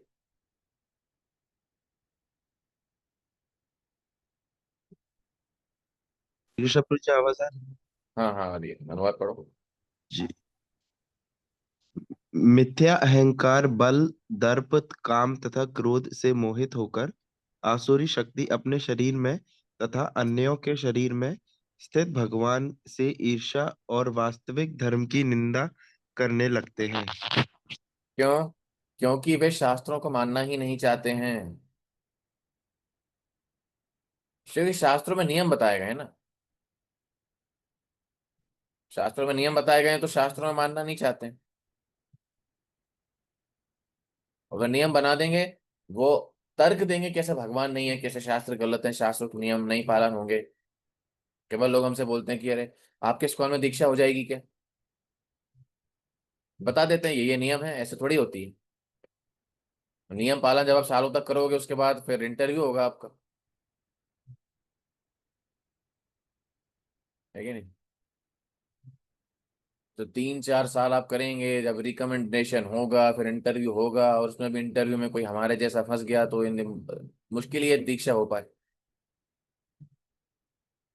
और फिर लोग कहते हैं कि नहीं नहीं, अरे आपके इसको में दीक्षा बहुत कठिन है, आप लोग तो चाय नहीं पीने देते, ऐसा थोड़ी होता है। 16 वाला कर लेंगे, कोई दिक्कत नहीं, सुबह उठ जाएंगे। चाय चाय बिना चाय थोड़ी चलता है, हमारी तो नींद ही नहीं खुलती बिना चाय, हमें प्रेशर ही नहीं बनता। तो घर के किसी महाराज जी से दीक्षा ले ली, महाराज जी ने मंत्र बताया, महाराज जी सालों साल मिलते ही नहीं है कि नहीं? ऐसे गुरु जो ना उनकी कोई गुरु की शिक्षा, ना कोई गुरु की दीक्षा, ना कोई गुरु फॉलो अप लेते हैं, ना कुछ करते हैं, दीक्षा देके गुरु से जलते बने। और तो 1 साल बाद तो यही भूल गए ऐसा कुछ हुआ था हमारे साथ, सारा मंत्र भूल गए, सारे नियम भूल गए। क्यों? क्योंकि इंद्र तृप्ति को केंद्र में रखकर आध्यात्म का पालन करना चाहते हैं कि नहीं? तो केंद्र क्या है, प्रायोरिटी क्या है? इंद्र तृप्ति। मेरी इंद्रियां संतुष्ट होनी चाहिए, चाहे इस्कॉन वाले कर दें, चाहे कोई दूसरे महाराज जी कर दें वृंदावन के, हमें मजा आना चाहिए। वो कहाँ आ रहा है वो देखो। आध्यात्मिक जीवन इसलिए इस तरीके से खोज नहीं करी जाती भगवान की। क्या कहते हैं श्रील प्रभुपाद? तस्मात् गुरुम प्रपद्येत जिज्ञासु श्रेय उत्तमम। जिसकी जिज्ञासा होगी वो आध्यात्म में लीन हो सकता है कि नहीं? जिज्ञासा जिसके अंदर होगी कि भगवान की प्राप्ति कैसे हो, गुरु की शरणागति कैसे हो, वो व्यक्ति अच्छे प्रश्न पूछेगा ना। जिसकी जिज्ञासा यही है कि मैं मजे कैसे करूं, तो जहां मजा आ रहा है वहां चले जाओ।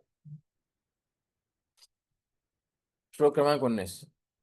तान अहम दुषतः क्रूरान संसारेषु नराधमान। अब भगवान अब बताएंगे कि ऐसे जो व्यक्ति होते हैं आसुरी प्रवृत्ति के, भगवान उनके साथ क्या करते हैं।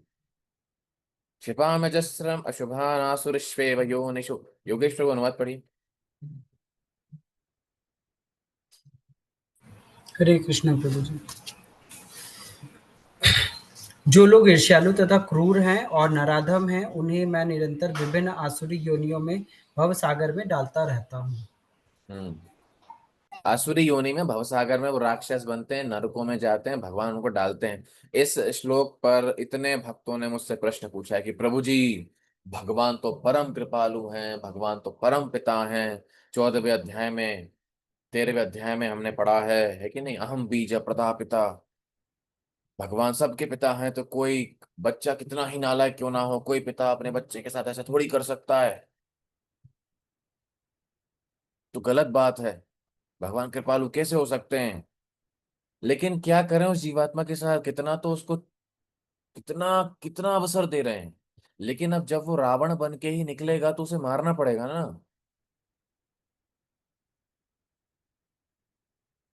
है कि नहीं? इतना दुष्ट बन गया, इतना दुष्ट बन गया रावण की, अरे सीता सीता माता सीता को ही चुरा लिया। वो अलग कहानी है कि वो छाया सीता थी, लेकिन इतना साहस। क्या करेंगे, उसको प्यार से समझाते क्या कि प्रभु जी मान जाइए, अपराध क्षमा करिए। कोई ऑप्शन नहीं बचता है, तब भगवान को ये करना पड़ता है, और दिल पर पत्थर रखकर करना पड़ता है कि नहीं? अलग अलग योनियों में जन्म देना पड़ता है उनको, क्योंकि वो उनकी वही इच्छा है, आसुरी भाव, है कि नहीं? अगला श्लोक। और ये अभी ऐसा नहीं है कि ये असुरी भाव है, यही सारे असुर कलयुग में, यही सारे असुर जो हैं ये पृथ्वी लोक पर ही पैदा होते हैं। कलयुग में लिखा हुआ है ये, पृथ्वी लोक पर आम आदमियों के बीच में घूमेंगे पैंट शर्ट पहन के, इंजीनियर बन के, है कि नहीं?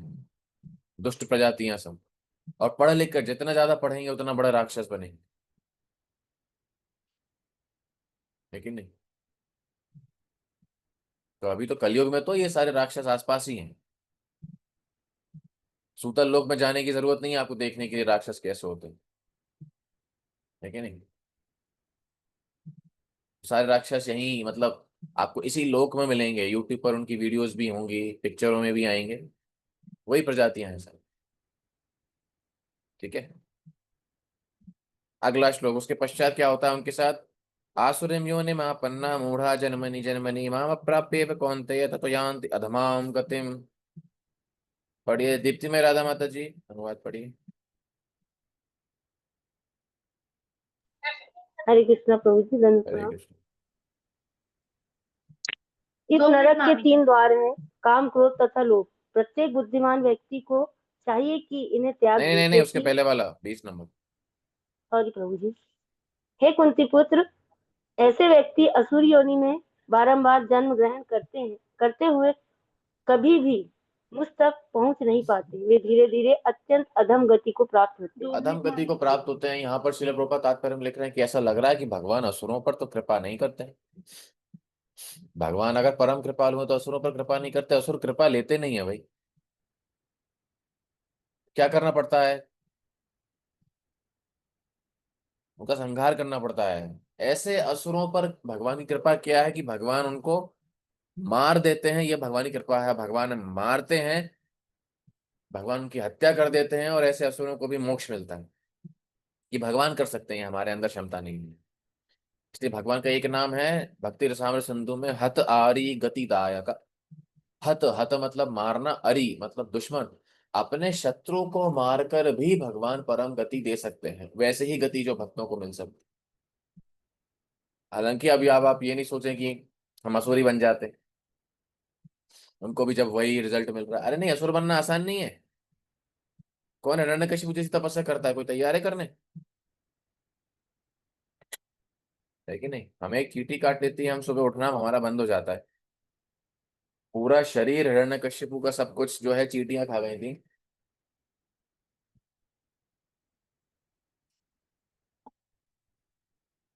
इतना आसान नहीं है ना? तो इसलिए भगवान की कृपा क्या है ऐसे असुरों को, कि वे उनका संहार करते हैं, ये उनको कृपा मिलती है और वो शुद्ध हो जाते हैं। अगला, ऐसे असुर बनने से बचने के लिए क्या करना चाहिए? भगवान अगले श्लोक में बता रहे हैं, श्लोक क्रमांक 21, बहुत महत्वपूर्ण श्लोक है। त्रिविधम नरकस्येदं द्वारम नाशनमात्मनः कामस् क्रोध तथा लोभस् तस्मात् एतत्त्रयम् त्यजेत्। जी, कृष्णार्पित प्रभु, अनुवाद पढ़िए।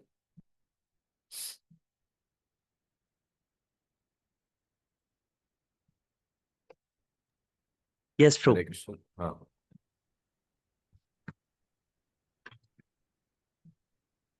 इस नरक के 3 द्वार हैं, काम, क्रोध तथा लोभ। प्रत्येक बुद्धिमान व्यक्ति को चाहिए कि इन्हें त्याग दे, क्योंकि इनसे आत्मा का पतन होता है। इनसे आत्मा का पतन होता है। ये 3 नरक के द्वार हैं, 3 बड़े बड़े गेट हैं, एकदम बहुत बड़े फाटक। काम, क्रोध, लोभ सबके लिए हैं। आप दुनिया में कोई भी अपराध ले लीजिए, ये इन्हीं 3 श्रेणी में आता है।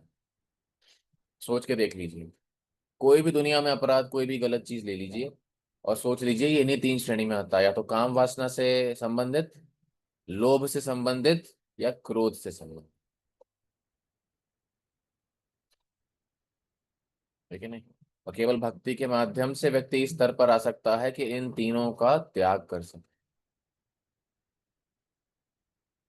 ठीक है? और देखिए, जो आधुनिक विज्ञान है ये इन 3 चीजों को बढ़ावा दे रहा है।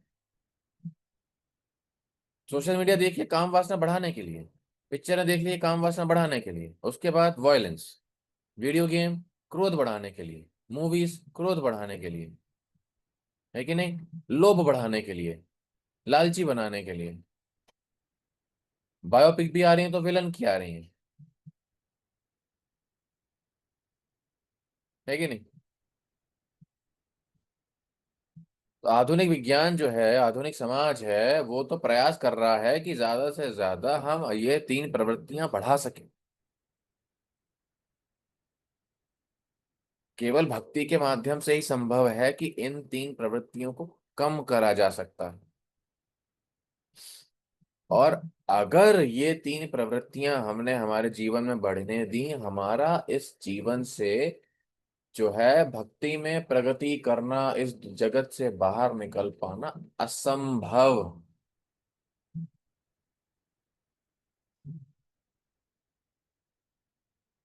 तो हमेशा हमें ध्यान रखना चाहिए कि ये तीन जो नरक के द्वार हैं, क्या ये मेरे नियंत्रण में है, क्या हम इनका त्याग कर पा रहे हैं। और अगर नहीं, तो वास्तव में भक्ति में हमारी प्रगति नहीं है। उतनी ही काम वासना, उतना ही क्रोध और उतना ही लोभ अगर हमारे अंदर है, तो प्रगति नहीं हो रही है। और हमें खुद पर जो है काम करने की जरूरत है। बहुत महत्वपूर्ण है ये समझ। लस्ट, एंगर एंड ग्रीड, ठीक है ना। भगवान आगे क्या बता रहे हैं? श्लोक क्रमांक 22। एतैर्विमुक्तः कौन्तेय तमोद्वारैस्त्रिभिर्नरः आचरति आत्मनः श्रेयः ततो याति परां गतिम्। जी पढ़िए, कौन पढ़ेगा? शोभा माता जी अनुवाद पढ़िए, जी 22 नंबर प्रभु जी, श्लोक। हरे कृष्णा। हे कुंती पुत्र, जो व्यक्ति इन तीनों नरक के द्वारों से बच पाता है, वह आत्म साक्षात्कार के लिए कल्याणकारी कार्य करता है और इस प्रकार क्रमशः परम गति को प्राप्त होता है। परम गति को प्राप्त होता है, ठीक है नहीं। क्योंकि जितना हम इनको त्यागते हैं, उतना हम धीरे धीरे शुद्ध होते जाते हैं। इसलिए इनको त्यागना आसान नहीं है। इनको त्यागने के लिए एक चीज चाहिए, हमें शरीर की चेतना से ऊपर उठना, ऊपर उठना, ट्रांसेंडिंग द बॉडीली कॉन्शियसनेस। कैसे होगा? भक्ति के नियमों का जब कड़ाई से पालन करेंगे। किसी भी स्थिति में भक्ति के नियमों का कड़ाई से पालन करेंगे। जो भक्ति के नियम है, जो श्रील प्रभुपाद ने बताए हैं सबके लिए, सुबह जल्दी उठना, 16 माला का जप करना, भागवत पढ़ना, श्रवण कीर्तन करना, सत्संग करना, प्रचार करना, भगवान की सेवा करना, भक्तों का संग करना, मार्गदर्शन लेना, अपने अपने में ही नहीं रहना, मोबाइल से ना चिपके रहना। जब इस तरीके से भक्ति के नियमों का कड़ाई से पालन होगा, तब हम थोड़ प्रगति की तरफ अग्रसर होंगे कि थोड़ा थोड़ा कंट्रोल हम खुद पे कर सके। अन्यथा ये जो ये जो अनर्थ हैं, ये कब हमको नरक की तरफ धकेल देंगे हमें समझ में भी नहीं आएगा। केवल भक्ति के स्तर पर ही हम इन पर विजय प्राप्त कर सकते हैं। ठीक है? प्रभुपाद कह रहे हैं, ऐसे अगर कोई व्यक्ति करता है तो वो निश्चित असंशय रूप से मुक्त हो सकता है।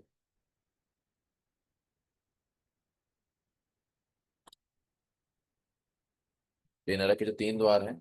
और वास्तव में देखिए, ज्ञानी व्यक्ति वो नहीं है जो कि बड़े बड़े कॉलेजेस में विदेश में पढ़ता है, बहुत पैसा कमा रहा है। ज्ञानी व्यक्ति वह है जिसने इन 3 अनर्थों पर विजय प्राप्त कर ली। इसलिए आप देखेंगे कि त्याग भी 6 वैभवों में से, 6 ऐश्वर्य में से एक है।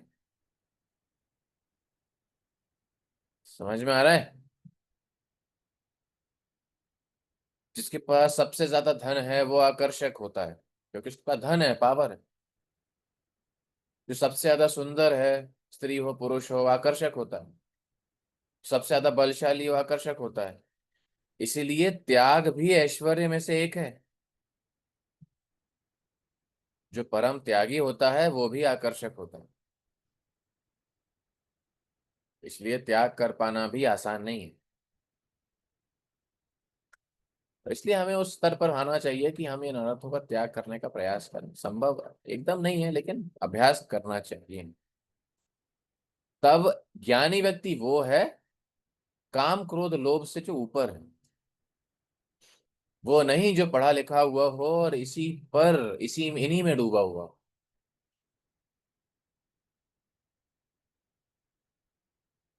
कि नहीं? ये बहुत महत्वपूर्ण है समझना। बाहर के लोग कितना ही पढ़ाई लिखाई कर लें, कितना ही अग्रसर हो जाएं, लेकिन वे कभी भी जो है ज्ञानी नहीं बन सकते। वे शिल्पकार बन सकते हैं। They are professionals but not knowledgeable. ज्ञान तो तभी है ना जब इन 3 अनर्थों पर विजय प्राप्त कर सकें। इसलिए अगर हम भक्ति करवा रहे हैं, लोगों को प्रचार कर रहे हैं, तो हमारा उद्देश्य क्या है कि ये 3 अनर्थों पर नियंत्रण प्राप्त करना हम लोगों को सिखा सके, जिससे वो एक ज्ञानी व्यक्ति बन सके। लेकिन आगे ये आखिरी 2 श्लोक इस अध्याय के, जो कि बहुत महत्वपूर्ण है, हम देखते हुए कवर कर पाते हैं, क्योंकि ठीक है समय तो है हमारे पास, 9:30 तक कवर करने का प्रयास करेंगे, उसके पश्चात प्रश्न उत्तर कर सकते। श्लोक क्रमांक 23, ये याद करने लायक श्लोक है, बहुत महत्वपूर्ण श्लोक। यह शास्त्र विधिमुत्सृज्य वर्तते कामकारतः न स सिद्धिमवाप्नोति न सुखम न पराम गतिम। कौन पढ़ेगा इसको? जयंत प्रभु पढ़िए। हरे कृष्णा प्रभु जी। हरे जो शास्त्रों के आदेशों की अवहेलना करता है और मनमाने ढंग से कार्य करता है, उसे न तो सिद्धि, न सुख, न ही परम गति की प्राप्ति हो पाती है। कुछ मेरे मिलती। तो क्या कह रहा है यहाँ पे भगवान? यह शास्त्र विधिम उत्सृज्य, शास्त्र के अनुसार जो व्यक्ति अपना जीवन यापन नहीं करता है, जो भी व्यक्ति ऐसा कुछ नियम अपने जीवन में करता है जो कि शास्त्रों में नहीं है, उसे ना इस जीवन में सुख मिलेगा, ना अगले जीवन में सुख मिलेगा, और ना उसे कोई सिद्धि मिलने वाली है। न तो सिद्धि में वापनोति न सुखम न पराम। शास्त्र इतने महत्वपूर्ण समाज में हमारे लिए होने चाहिए। और आप देखिए, जो अभी हमारा हिंदू धर्म बन चुका है, अधिकतर चीजें शास्त्रों पर आधारित ही नहीं है,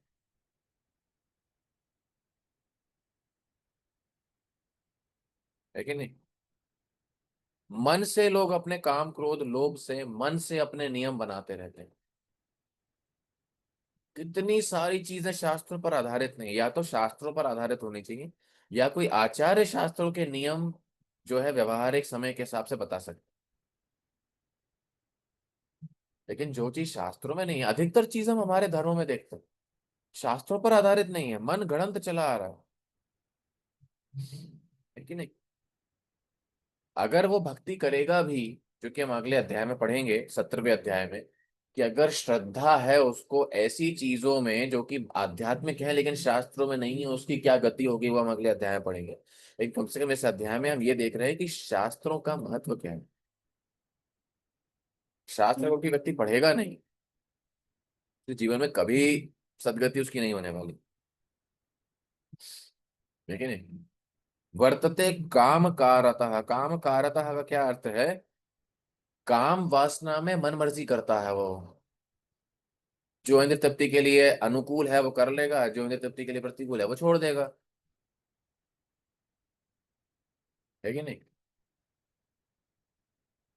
तुलसी का पौधा घर पर लगाना सबको अच्छा लगता है, क्यों? क्योंकि उसकी चाय अच्छी बनती है, तुलसी लगानी चाहिए, है कि नहीं? वो उद्देश्य नहीं होता तुलसी का।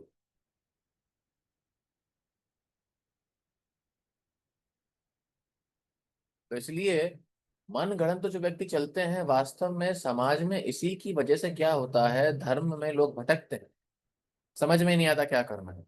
इतने सारे नियम और इतने सारी चीजें लोग करते हैं, या इस समय बाल नहीं काटना, इस समय सोना नहीं है, इस समय मटका नहीं खरीदना है, इस समय यहाँ नहीं जाना है, इस समय वहां नहीं जाना है। क्यों?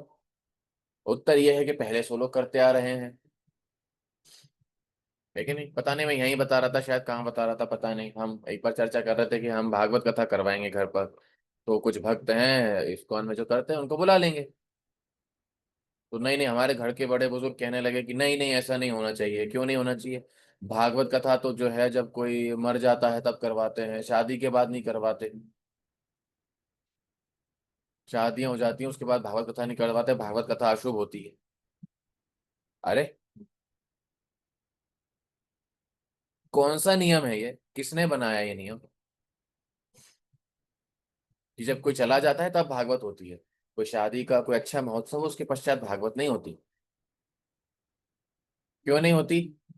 नहीं नहीं, पुराने नियम है, बड़े बुजुर्ग कह रहे हैं, तुम उनसे ज्यादा समझदार हो। वो लोग पागल है क्या? हाँ हैं, गधे हैं, नहीं जानते कुछ, मूर्ख हैं।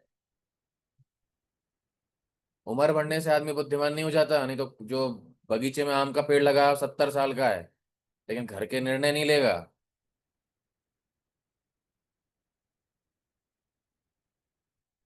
है कि नहीं?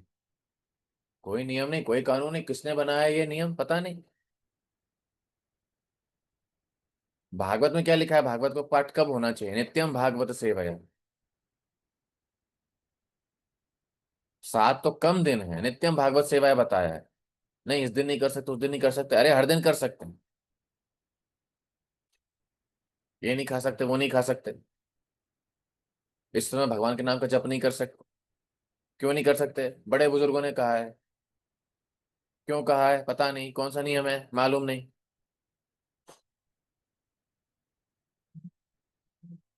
है कि नहीं? इतनी सारी चीजें जिसका कोई शास्त्रिक प्रमाण ही नहीं है। पूछ लीजिए आप तो, आप तो इतना पूछ लीजिए जो भगवान आपके घर में है क्यों है, यही भगवान है क्या? कि नहीं नहीं, भगवान का मॉल है, शॉपिंग सेंटर है, वहां पे बहुत सारे भगवान हैं, जो आपको मर्जी पड़े सिलेक्ट कर लीजिए, जो आपकी इच्छा पूरी करो। इन्हें क्यों रखा है पता नहीं। पूछिएगा कभी आस पास लोगों से, कोई जवाब नहीं लोगों के पास। आरती कर रहे हैं, अगरबत्ती क्यों घुमा रहे हैं पता नहीं, दिया क्यों घुमाते हैं पता नहीं, कितना घुमाते हैं पता नहीं,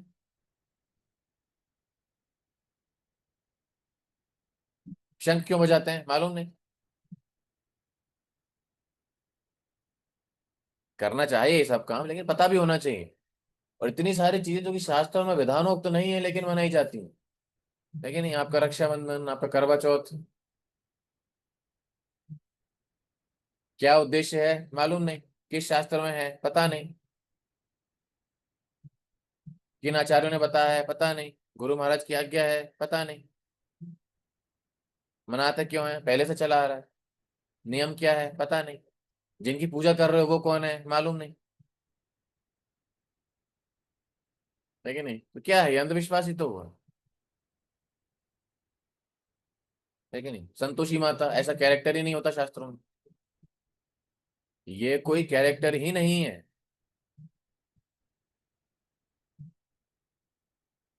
शक्ति तत्व के आप पढ़ेंगे अगर पुराणों में, तो ये एग्जिस्ट ही नहीं करती हैं। कैसा कैरेक्टर पे पिक्चर बन गई और वो माता पूजी जाने लगी, उन पर मंदिर बनने लगा। अरे ये तो चलो माता थी, जब रजनीकांत का मंदिर बन सकता है संतोषी माता, तो चलो लोग भक्ति से ही पूछते हैं। ये कैरेक्टर ही एग्जिस्ट नहीं करता, शास्त्रों में है ही नहीं, लेकिन बना दिया, है कि नहीं?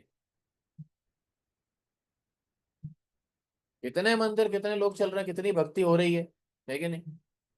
और अंधविश्वास, अंधविश्वासी लोग, शास्त्रों में क्या विधान हो, शास्त्रों में क्या विधान है उसका पता नहीं है, और करे जा रहे हैं, स्टेटस पे डाल रहे हैं, है कि नहीं? और फिर आके प्रश्न भक्तों से आके पूछते हैं इस्कॉन में कि ये यहाँ भी जा सकते हैं, ये भी तो भगवान है। अच्छा यही भगवान थे तो वहीं जाते, यहाँ क्यों मुंह मारने आए आप,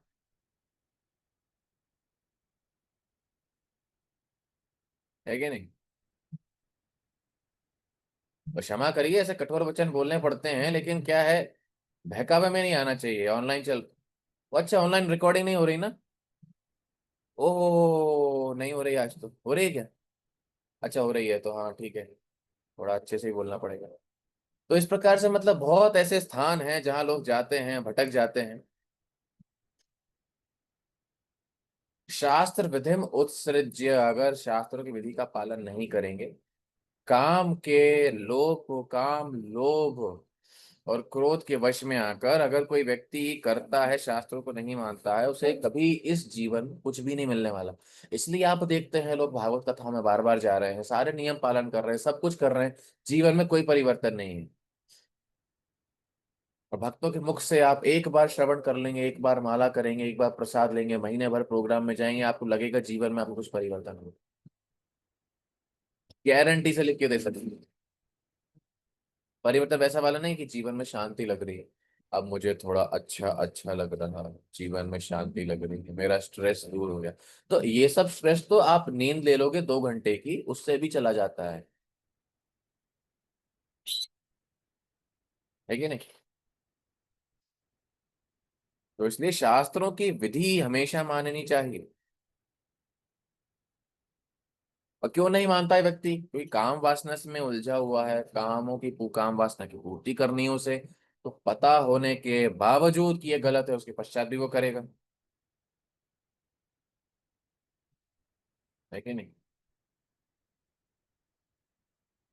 अब वास्तव में शास्त्रों का उद्देश्य क्या है? आध्यात्मिक जीवन प्राप्त करने का, आध्यात्मिक जीवन का पालन करने का उद्देश्य क्या है? हमारे जीवन को शुद्ध बनाना। इस तात्पर्य की, जयंत प्रभु, इस तात्पर्य की आखिरी लाइन पढ़िए, ये मनुष्य जीवन।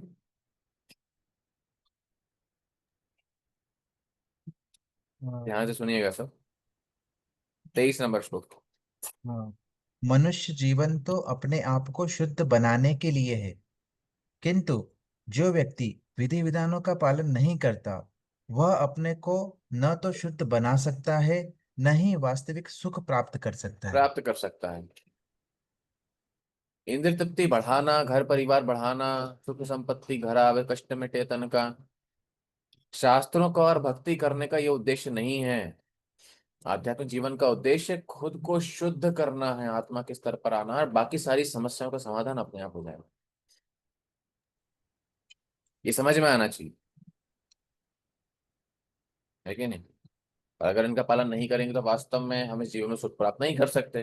और शास्त्रों का पालन करना क्यों है, क्यों शास्त्रों की विधि को का उल्लंघन नहीं करना है, वो अगले श्लोक में भगवान बता रहे हैं। बहुत महत्वपूर्ण और सुंदर श्लोक है। तस्मात् शास्त्र प्रण प्रमाणं ते कार्य कार्य व्यवस्थितौ ज्ञात्वा शास्त्र विधानोक्तम कर्म कर्तुम इहार्हसि।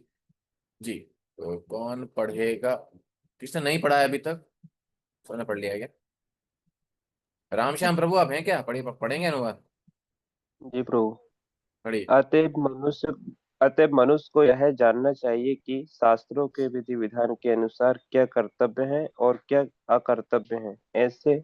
उसे ऐसे विधि विधानों को जानकर कर्म करना चाहिए जिससे वह क्रमशः ऊपर उठ सके। जी, क्रमशः ऊपर उठ सके तो असुर नहीं बनना है तो क्या करना है? शास्त्रों के विधान को मानना है। क्यों? क्योंकि शास्त्र में लिखा है क्या करना चाहिए क्या नहीं। तस्मात् शास्त्र प्रमाणं कार्य कार्य व्यवस्थितौ ज्ञात्वा शास्त्र विधानोक्तम। ज्ञात्वा शास्त्र विधानोक्तम, शास्त्रों में जो विधान है, उक्त विधान है, ज्ञात्वा, जब उसको कोई व्यक्ति ज्ञान उसको आ जाता है, कर्म कर्तुम, यहाँ उसे पता चल जाता है कि उसे जीवन में करना क्या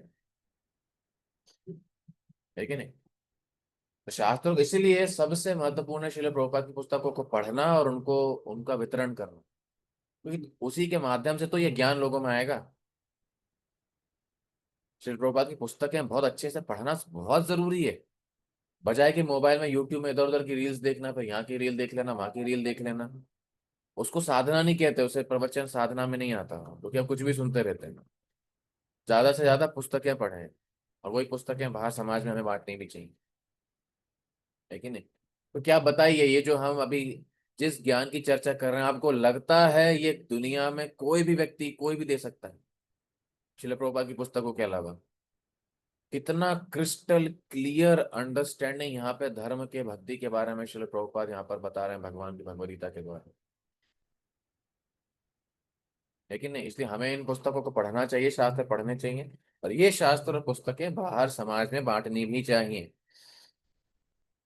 जितना भी ज्ञान भगवान ने भगवद गीता में दिया है, श्रील प्रभुपाद सार के रूप में, तात्पर्य में सब कुछ बता देते हैं कि इतना सब कुछ शास्त्र के विधान का पालन करने की आवश्यकता नहीं है। अगर कोई भक्ति का पालन करता है, भगवद गीता का पालन करता है, हरे कृष्ण महामंत्र का जप करता है, प्रसाद खाता है, सत्संग करता है, सारे नियमों का पालन हो जाएगा, उसका जीवन सफल हो जाएगा,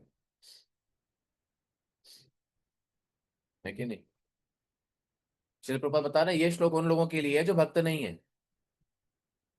क्या करना है क्या नहीं करना है उन्हें पता करना चाहिए। अरे जो भक्त हैं वो तो वैसे ही हर चीज का पालन कर रहे हैं, वो करेंगे जो भगवान चाहते हैं, चाहे अच्छा हो चाहे बुरा हो,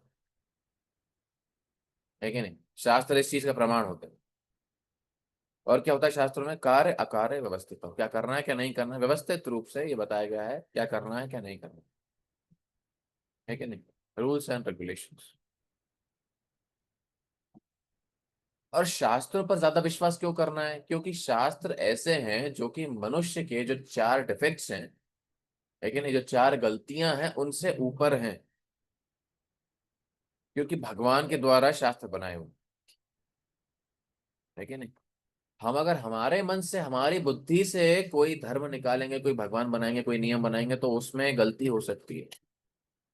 लेकिन शास्त्रों में जो बताया गया वो गलत कभी नहीं है, वो हमेशा हर रूप में सही। देखिए श्रील प्रभुपाद जो अनुवाद और तात्पर्य लिख रहे हैं, आपको नहीं लग रहा है कि आधुनिक समय के लिए भी ये रेलेवेंट है, ये अच्छा है, अभी भी काम आ सकता है? लेकिन श्रील प्रभुपाद ने कब लिखा है इसको? 60 साल पहले लिखा है। देखिए जमाना बदल गया है, लेकिन शास्त्र के नियम हमेशा सेम रहते हैं। शास्त्र की जो शिक्षाएं हैं वो हर समय के लिए लागू होती है कि नहीं? तात्पर्य में श्री प्रभु बता रहे हैं कि भारत में 2 प्रकार के अध्यात्मवादी होते हैं, एक मायावादी ब्रह्मवादी और एक परमात्मावादी, है कि नहीं? दोनों ही शास्त्रों पर आधारित ही भक्ति करते हैं। अब पतन का कारण क्या है? जीवात्मा के पतन का कारण केवल यही है कि शास्त्रों में जो नियम बताए गए हैं, जो भक्तों द्वारा गुरु द्वारा नियम बताए गए हैं, वो नियमों का हम जीवन में पालन नहीं कर पाते। केवल इसलिए हमारा जीवन में हमारी चेतना का पतन हो जाता है। हमें हमेशा ये प्रयास करना चाहिए, स्मरण रखना चाहिए कि जो भी नियम हम सुन रहे हैं, जो भी हम पढ़ रहे हैं, उनका किसी भी स्थिति में हमेशा पालन हो। कम से कम हम उतने शुद्ध सत्व में नहीं जा सकते वसुदेव स्थिति में, कम से कम सत्व गुण में हम आए, जो कि हमने 14वें अध्याय में अध्ययन किया है। कम से कम सुख और ज्ञान हमको भक्ति को उस प्रकार का अनुभव हो, है कि नहीं?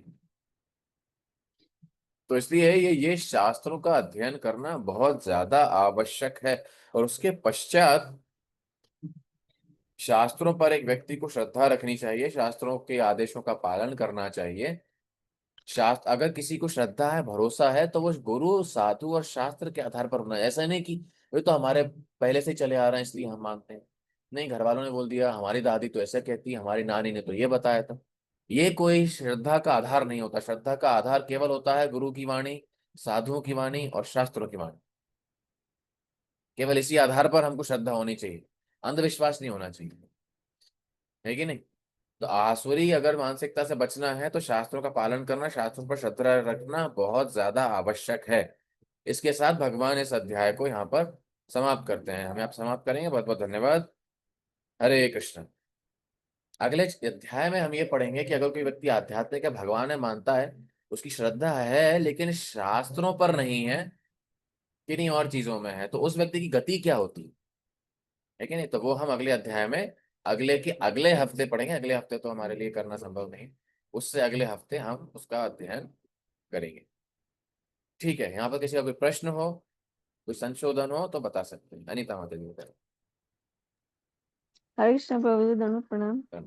प्रभु जी, जैसे कि आपने बताया कि पढ़ने से मतलब ज्यादा, मैंने तो यही देखा है ज्यादातर कि जो जितना ज्यादा पढ़ लेता है उसका उतना ज्यादा दिमाग खराब हो जाता है, उतना ज्यादा मनी माइंडेड हो जाता है वो। तो देखिए, डिपेंड करता है, निर्भर करता है क्या पढ़ रहे हैं और किसके निर्देशन में पढ़ रहे हैं, है कि नहीं? अगर आप शास्त्रों की वो चीजें निकाल निकाल के अब हम पढ़ेंगे तो वास्तव में हाँ, हमारा ज्ञान और बढ़ जाएगा, हमें घमंड आ जाएगा, हम और बहुत एक भोगों के पीछे भागेंगे। जैसे रावण अनपढ़ नहीं था, हिरण्यकशिपु बेवकूफ नहीं था। प्रभु जी, मैं क्लास वाइज बात कर रही हूँ आध्यात्मिक के। क्लास वाइज मतलब जैसे फर्स्ट में अभी एमए कर लिया, अभी बीएड कर मटेरियल लिया, अभी एजुकेशन। इंजीनियर हो गए, हाँ, मटेरियल मटेरियल एजुकेशन, एजुकेशन। हाँ, पढ़ने का हाँ जी, वो उसके पढ़ाई लिए। की बात नहीं कर रहा हूँ। हाँ, हाँ, हम बात कर नहीं, रहे हैं। आध्यात्मिक में तो है ही है, जो सच्चाई है वो सब है। मतलब जी मैं यही कह रही हूँ कि जो बच्चे पढ़ते हैं आजकल, तो जितना ज्यादा पढ़ लेते हैं उतना ज्यादा उनका सातवें आसमान पे दिमाग पहुंच जाता है। जी। और कुछ का कुछ बताते हैं, ये ऐसे है, वो ऐसे है, सारा। हाँ, वो विभ्रमित ज्ञान है ना, उनका ज्ञान माया ने हर लिया है। तो पाद ने बताया है 7वें अध्याय में, माया या अपहृत ज्ञान आसुरम भावम आश्रिता। उन्हें क्या लगने लगता है कि वो सब कुछ समझ सकते, बुद्धि के माध्यम से सब कुछ समझ सकते हैं, लेकिन नहीं समझ सकते। बुद्धि कहीं नहीं चलती। हमारी पलक झपकती है क्या? हमारी पलक झपकना हमारी बुद्धि के कंट्रोल में है? नहीं है। शरीर ही कंट्रोल नहीं हो रहा है, दुनिया क्या कंट्रोल करेंगे?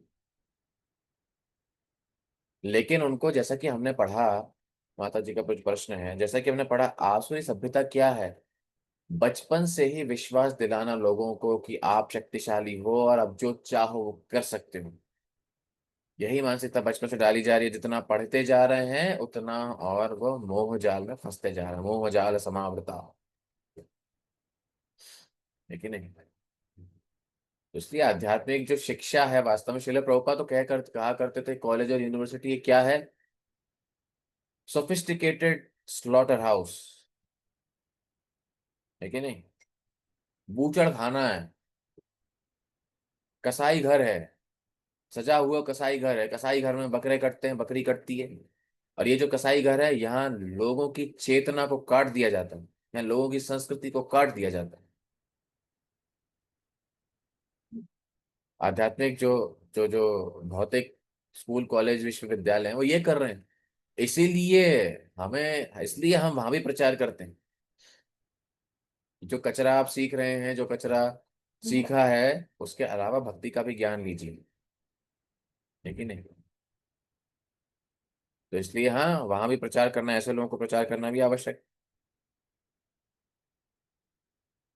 ठीक है नहीं? ठीक जी है, और प्रभु किसी जी, का कोई अभी प्रश्न? अभी हाँ। उत्तराखंड में भी ये हो रहा है कि गीता को सिलेबस में लगाने की बात चल रही है, और प्रेयर में जो है वो गीता के श्लोक बोले जा रहे हैं, अभी शुरू हो गया है, लेकिन हाँ मतलब अभी बुक को सिलेबस में लगाने का काम चल रहा है। जी, ये केवल प्रभाव है क्योंकि सरकार अच्छी है, हमारे जो प्रधानमंत्री हैं वो उस प्रकार के हैं कि शुरुआत से वो शास्त्रों का ज्ञान देना चाहते हैं, है कि नहीं? नहीं तो पुरानी सरकार थी, नाम तो नहीं लेना चाहिए, उन्होंने तो कभी कुछ कराया नहीं ना। तो ये होता है, अगर कोई, ये होता है कि अगर कोई व्यक्ति है, कोई लीडर है, थोड़ा भी आध्यात्मिक अगर वो है, तो वो इस प्रकार का बदलाव पूरे देश में ला सकता है। हमारा काम यही है, ज्यादा से ज्यादा हम खुद अध्ययन करें और ज्यादा से ज्यादा हम दूसरों को पढ़ाएं। ऐसे में भी अगर पढ़ाने के लिए कोई और वहां पहुंच गया ना, हमारी बजाय हम प्रचार नहीं करेंगे तो कोई और वहां पहुंच जाएगा स्कूल कॉलेज में गीता पढ़ाने। वो गीता पढ़ाएंगे, गीता का उद्देश्य क्या है? योगा करना। इसलिए हमें हर जगह प्रचार के लिए जाना है, क्योंकि अगर हम नहीं गए तो वहां कोई और पहुंच जाएगा, है कि नहीं? फिर वहां जब हम जाएंगे ना, तो हमें उनका दिमाग साफ करना पड़ेगा, तुमने जो पहले सीखा है वो भूल जाओ। इसलिए प्रचार करना बहुत आवश्यक है, हर जगह हमें पहुंचना है, हमारी क्षमता के हिसाब से जहां हो सके वहां पहुंचना है। प्रचार के लिए आस पड़ोस मोहल्ले में, हमारे परिवार के सदस्यों को जितना भी हो सके। ठीक है? और किसी का कोई प्रश्न, मंतव्य, संशोधन, किसी का कुछ? ओके, ठीक है, नहीं है तो हम यहाँ पर विराम देते हैं। बहुत बहुत धन्यवाद। हरे कृष्ण। श्रीमद् भगवद्गीता की जय, जगत गुरु श्री प्रभुपाद की जय, समवेत गौर भक्तवृंद की जय, निताई गौर प्रेमानंदे हरि हरि बोल। हरे कृष्णा प्रभु जी, दंडवत हरे प्रणाम। कृष्ण। हरे कृष्ण, प्रणाम। प्रणाम।